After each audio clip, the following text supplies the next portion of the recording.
नमस्कार दोस्तों, स्वागत है आप सभी का आपका अपना चैनल ओपी मौर्य सर।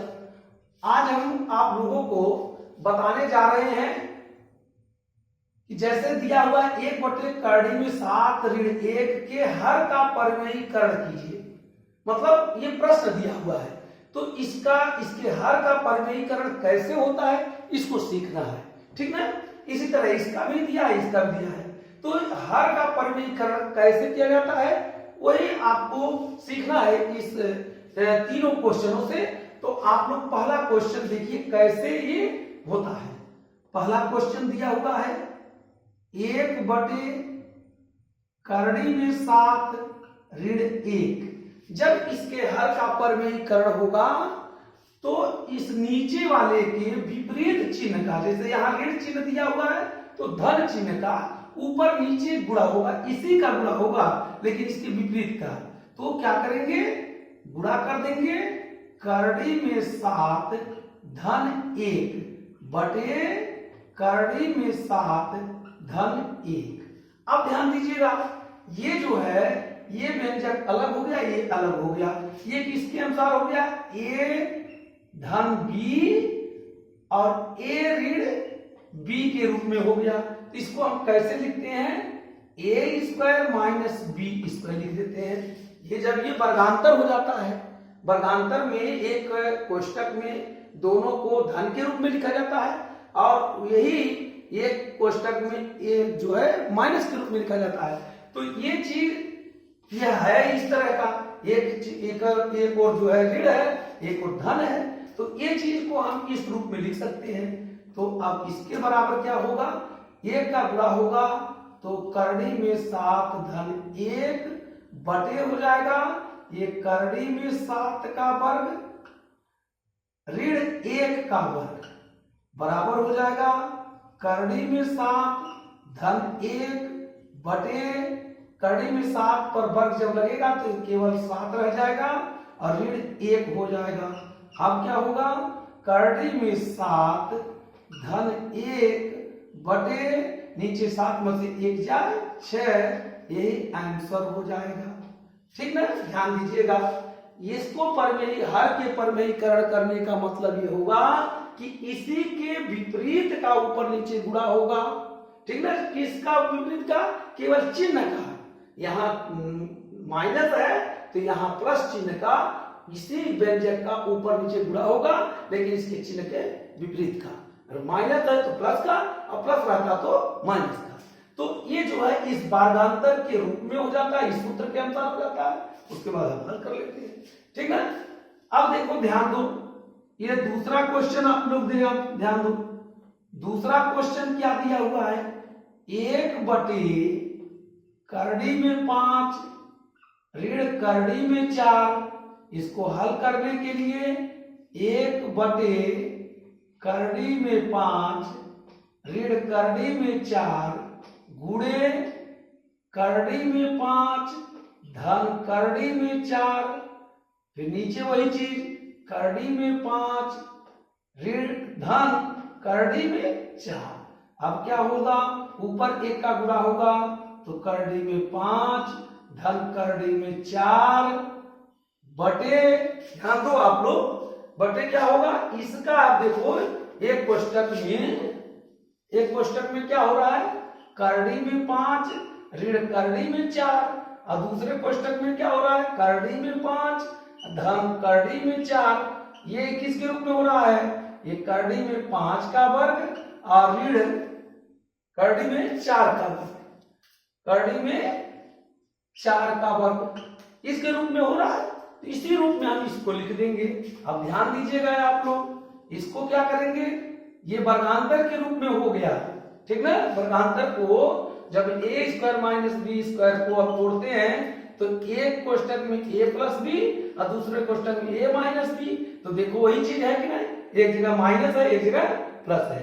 तो हम इसको इस रूप में लिख सकते हैं, तो यहां भी हम इसको इस रूप में लिख सकते हैं, करड़ी में 5 का वर्ग और ऋण करड़ी में 4 का वर्ग लिख सकते हैं। बराबर क्या होगा, करड़ी में 5 धन करड़ी में 4 बटे क्या होगा, बटे होगा करड़ी में 5 का वर्ग जब होगा तो यहाँ 5 हो जाएगा और ऋण यह 4 हो जाएगा।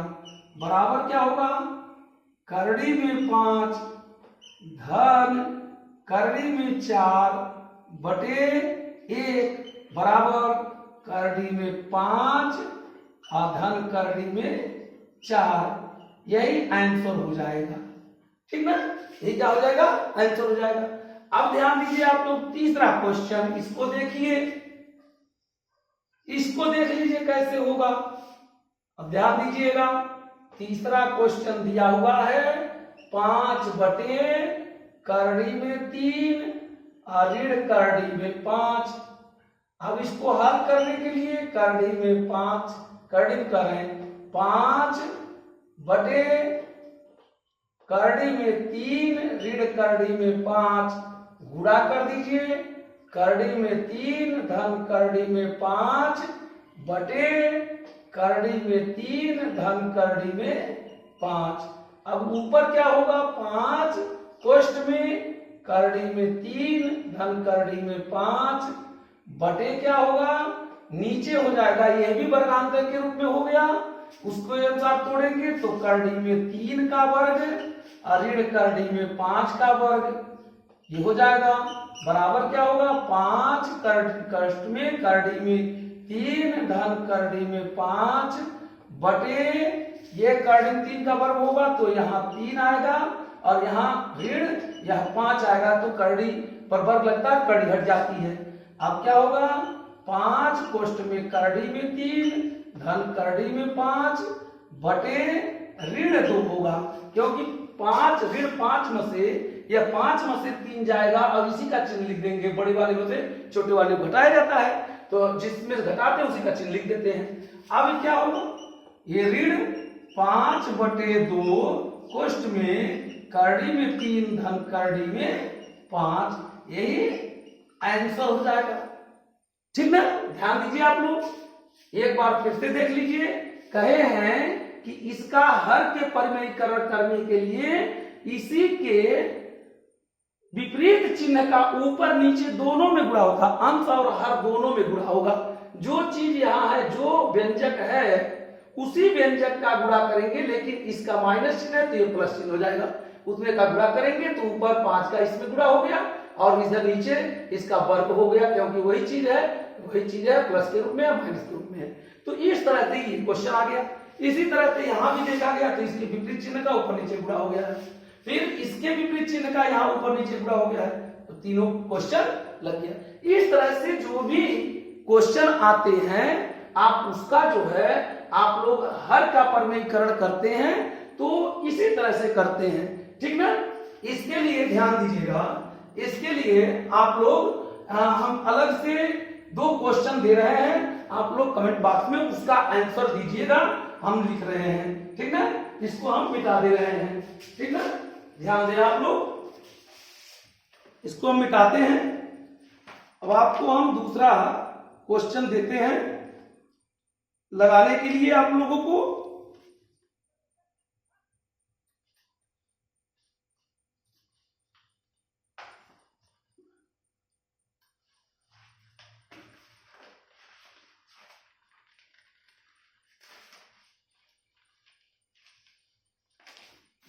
हर का परिमेयीकरण करने के लिए आपको हम 2 क्वेश्चन दे रहे हैं, ध्यान दीजिएगा, लगा के लाइएगा। ये हम मिटा दे रहे हैं। ये पहला क्वेश्चन लिख लीजिए, ये 1 बटे 2 धन करड़ी में 5 करड़ी में 5। दूसरा क्वेश्चन लिख लीजिए, दूसरा क्वेश्चन लिखिए,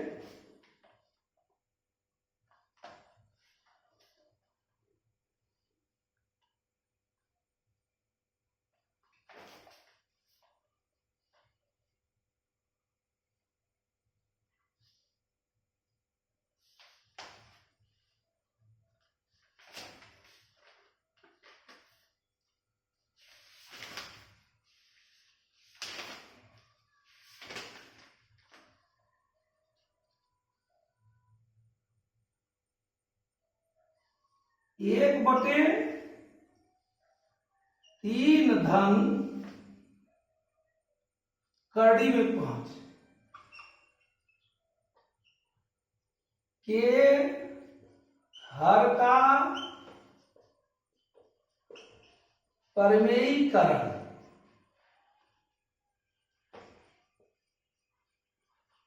कीजिए। दूसरा क्वेश्चन, के हर का